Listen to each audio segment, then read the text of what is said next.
Hello and welcome to Lost in Sci-Fi and Fantasy. I'm your host Leo, and today we're talking about the 2006 film Silent Hill.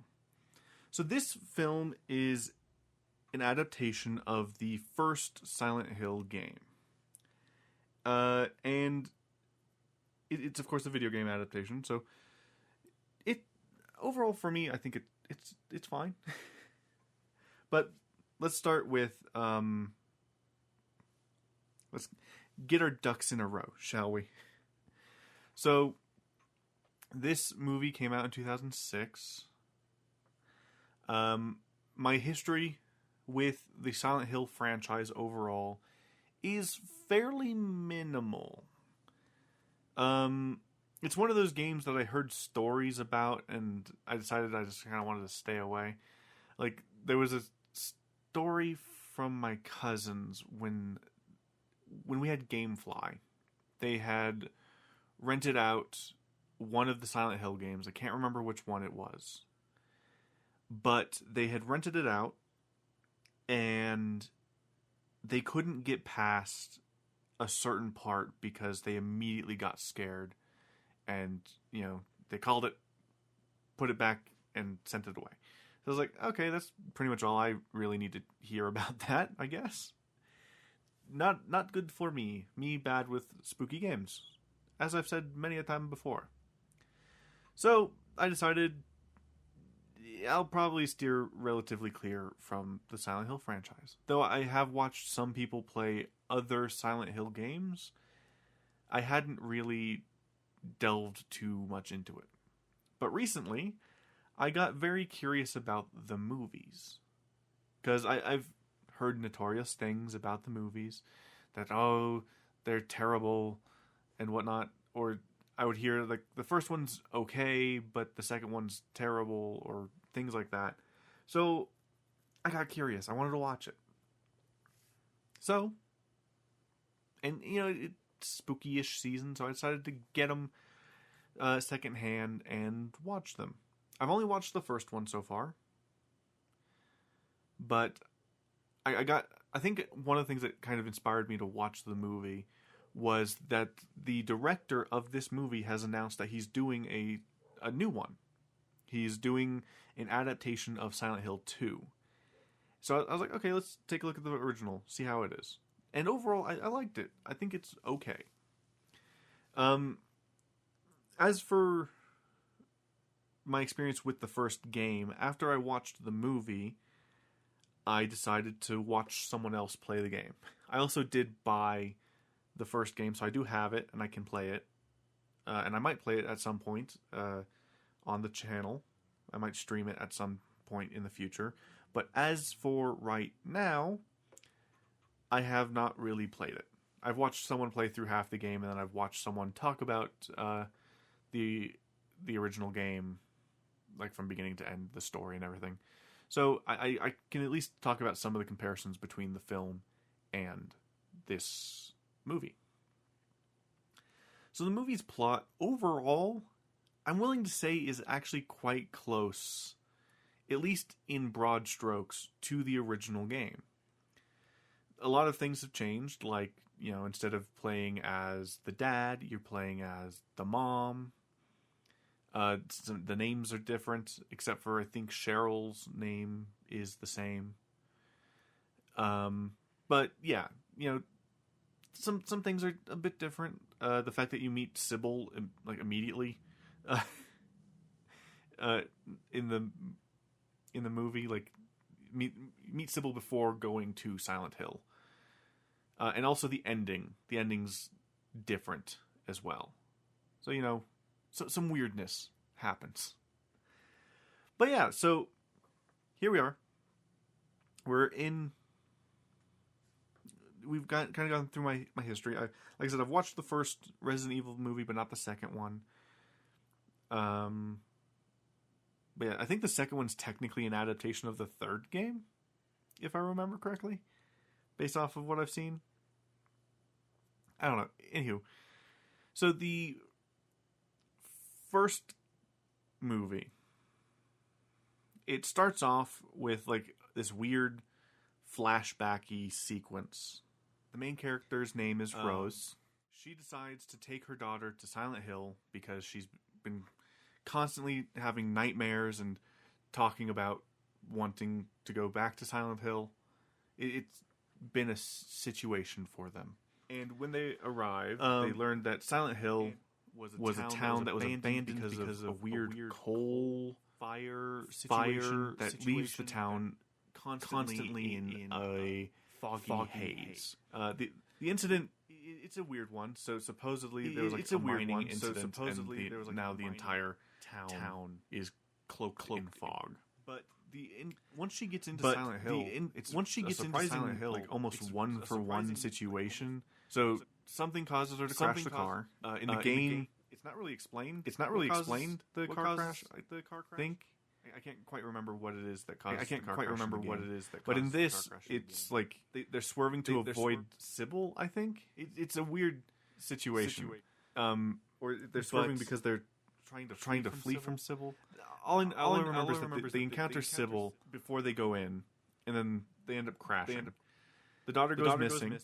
Rose goes exploring the town a little bit, ends up in an alleyway, and it's almost like a one-for-one remake of the introduction of the game, which I find very interesting. Like you hear the alarm, the air raid alarm, off in the distance while she's going through the thing. I think it even uses almost the exact same like Dutch angle situation, and then it follows her as she goes and sees the weird fence thing, and then she gets attacked by the little jelly baby guys. So like I said, it's almost like a one-for-one situation.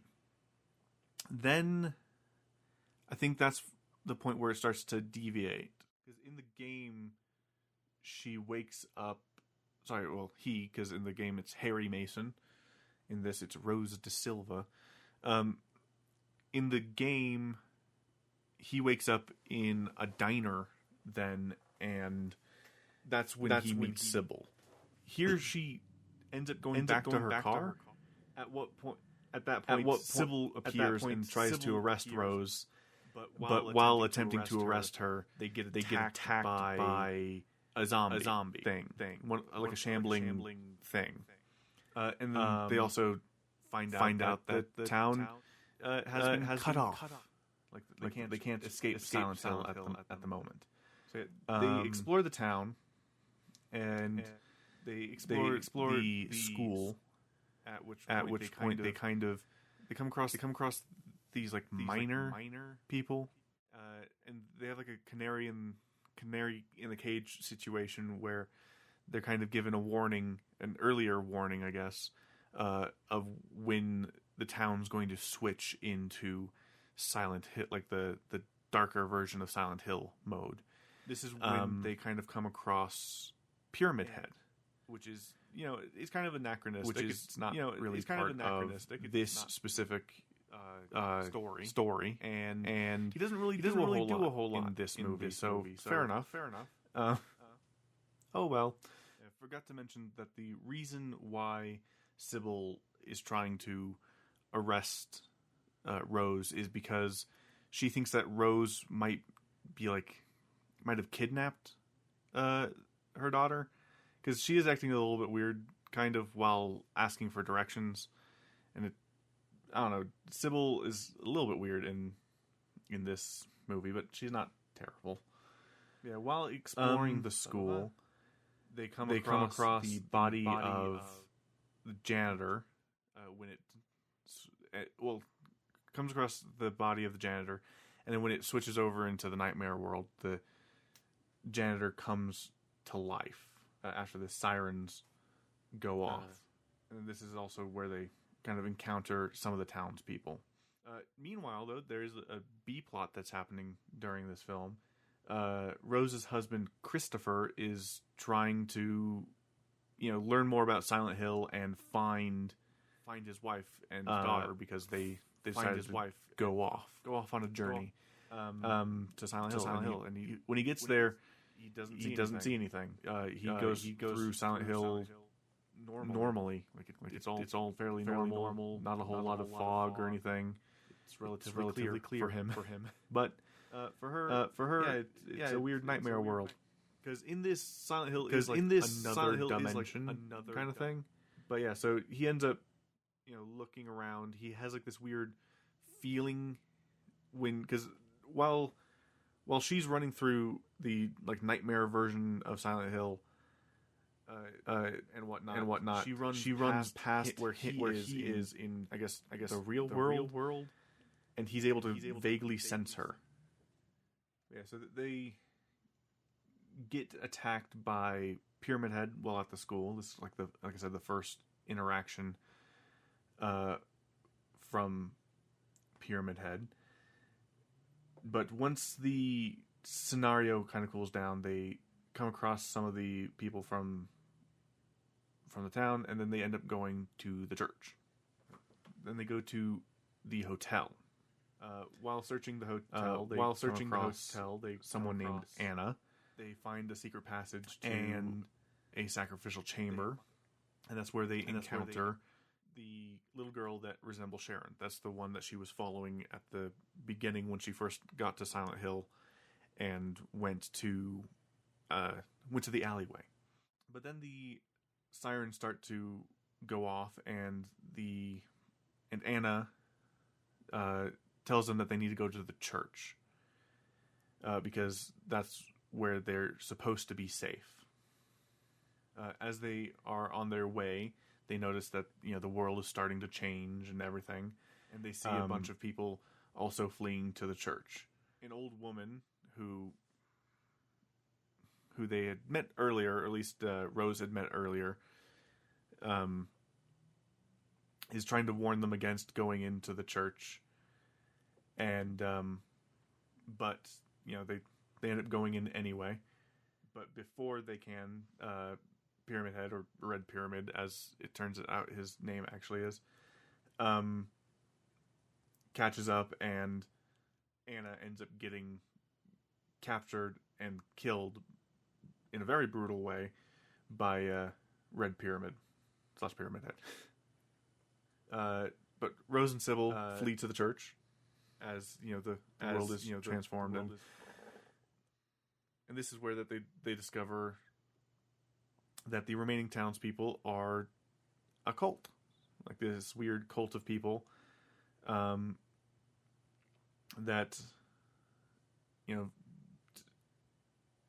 are being very weird about the whole situation. And after that, they go to the hospital. There, when Rose looks at her locket, it's revealed to the cult leader that there's a distinct likeness between Sharon and Alyssa. So they turn on Rose and Sybil. Sybil ends up getting captured while protecting Rose, and Rose is able to escape and venture through the hospital, but comes across the nurses. And the nurses in this game look like the nurses from the second Silent Hill game. Because they decided to take a lot of stuff from the second part of the game. But while exploring the church, not the church, the hospital, Rose kind of finds Alyssa, or Dark Alyssa, and Alyssa, I guess, and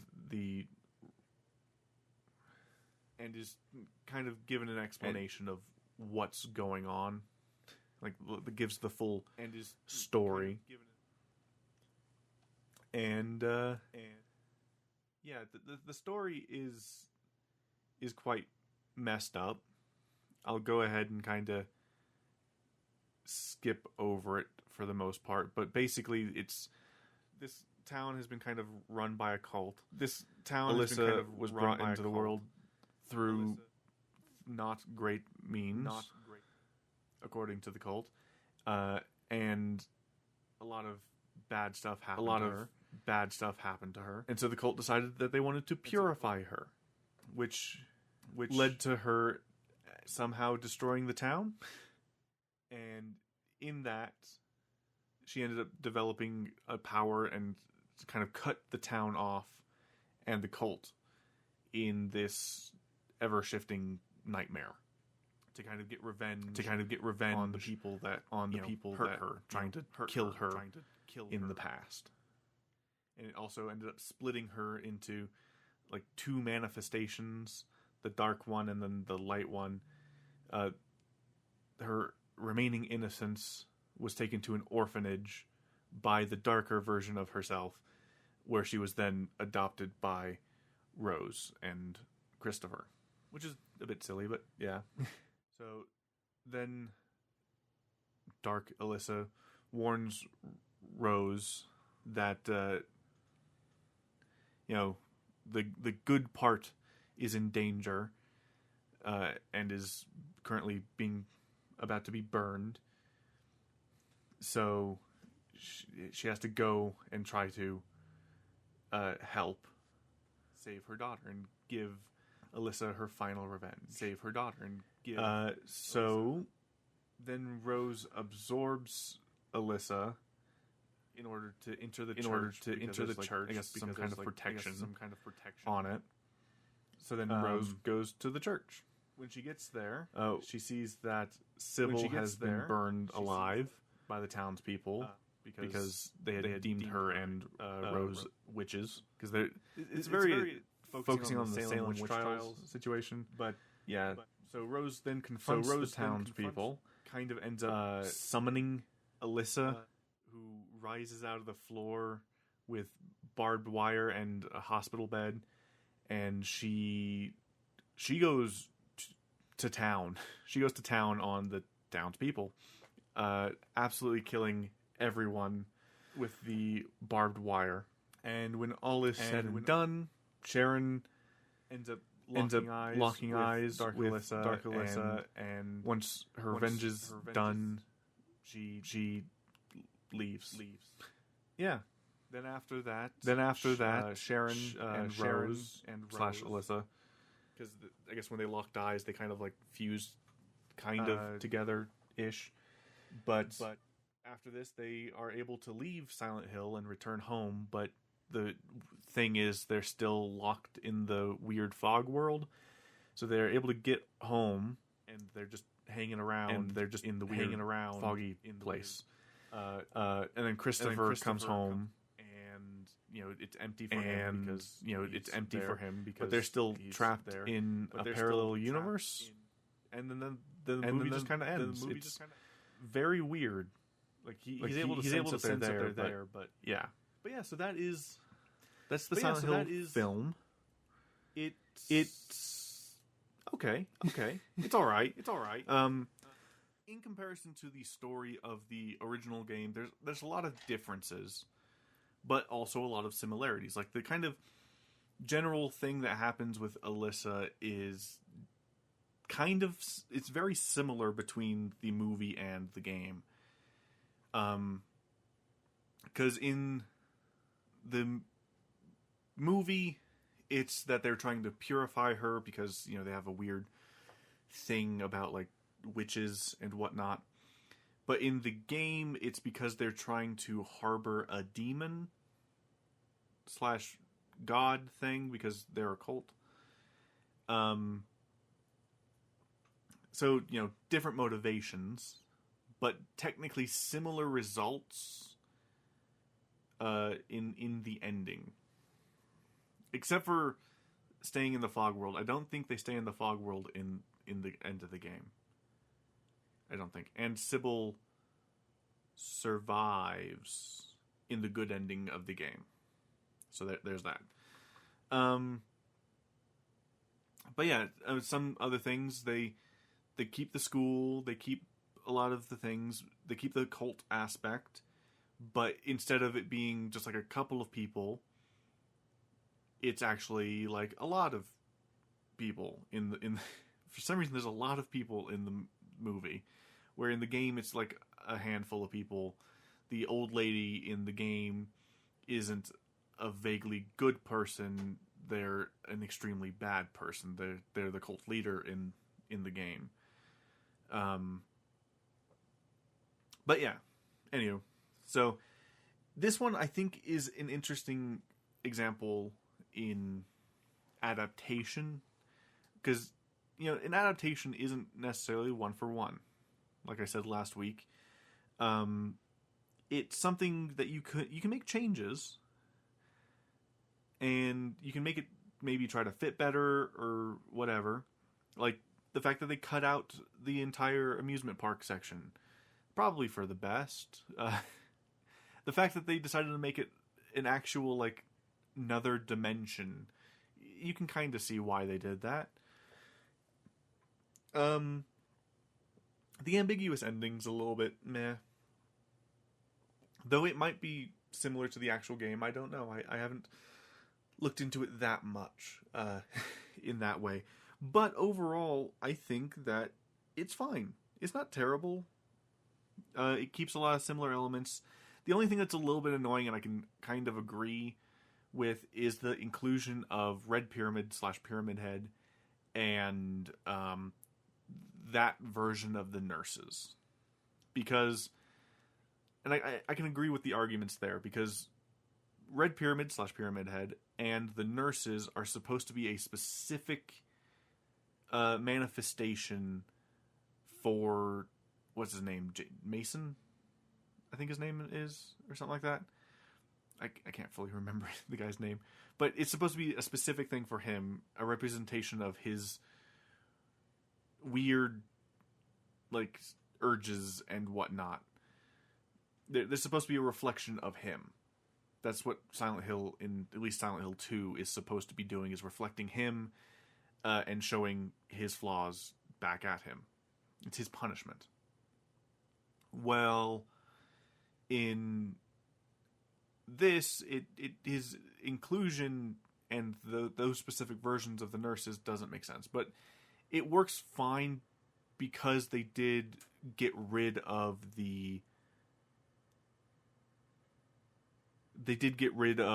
subplot from the original game of, like, the town being, like, drugged, like, partially having drugs sprinkled throughout it. But yeah, anywho, I think overall, again, it's a fine movie. I haven't watched the sequel, so I can't judge the two games as a whole, but I think overall they're fine.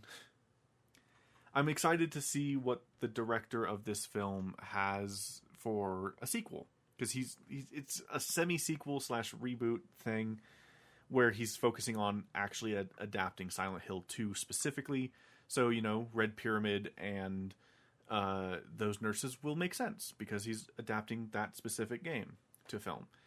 But I'm curious to see what he does. Overall, I think it's okay. Do I have any more things to say about the adaptation?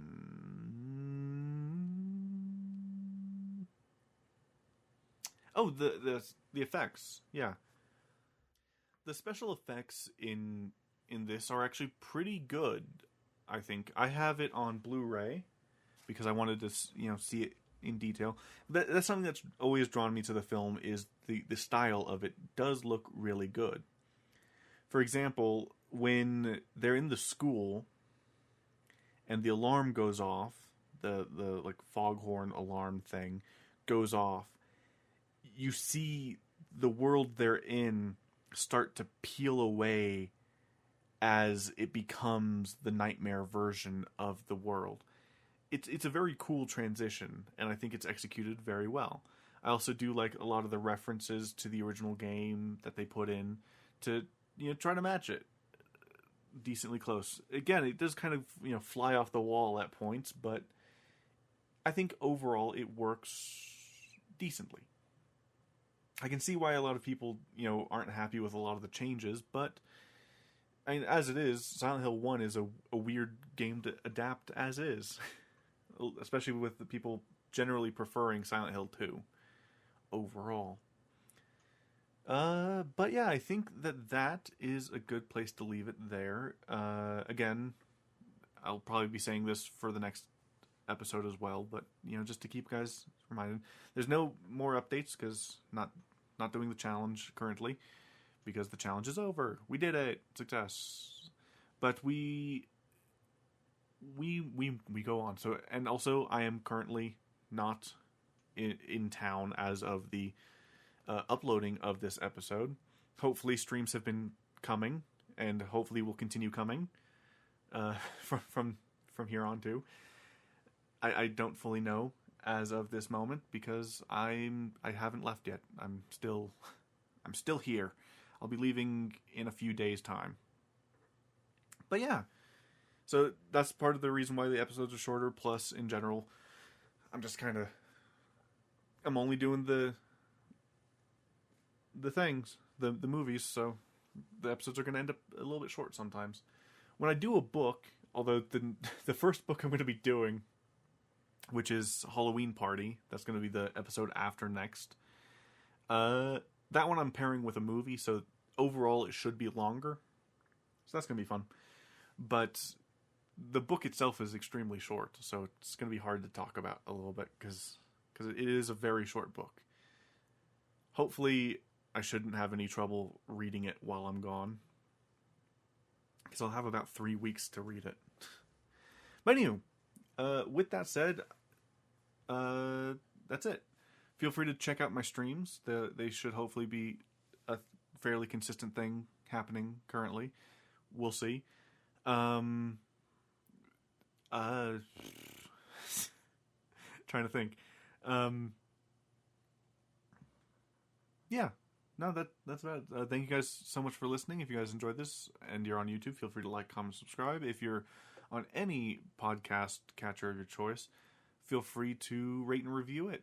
If you have suggestions for episodes you want to hear me talk about, like movies, games, books, feel free to recommend them. Although I will warn you guys, I do have a bit of a backlog as is. I have a lot of stuff that I plan on doing. In fact, at some point down the line, before the live action season of Avatar: The Last Airbender, I need to do the third Avatar: The Last Airbender season, book 3.